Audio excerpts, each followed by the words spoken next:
reaction na lang po natin itong mga napapabalitang break-up ng Gerald Anderson at ng pretty na si Julia Barreto. Gaano po kaya katotoo ito, no?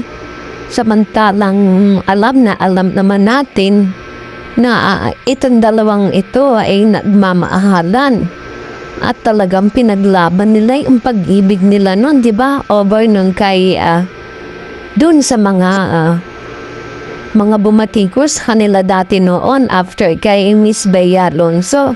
Talagang pinatunayan nila na mahal nilang isa't isa. Pero ngayon, ano itong nababalita na break up na daw? Totoo kaya? Break up na kaya itong dalawa?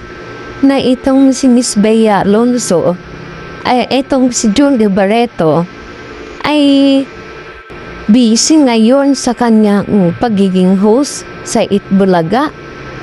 Makikita natin siya araw-araw.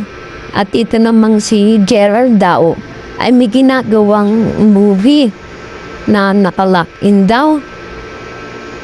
Kaya hindi natin nalaman totoo, no? Sana nga maglabas sila ng totoong estado ng kanilang relasyon kasi marami na ang nag-iintay ng mga fans. Napakadami. At isa na ako doon, talagang hinahangaan ko itong dalawa na to kasi pinaglaban nila yung kanilang pag-iibigan at marami nga nagsasabi na ito daw si Gerald ay mahal na mahal ni Julia kaya malabo daw na mag-break itong dalawa.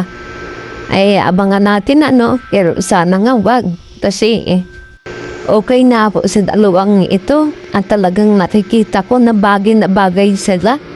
Isang maganda at gwapo at nakikita ko naman nagmamahalan sila. Abangan na lang natin po, no?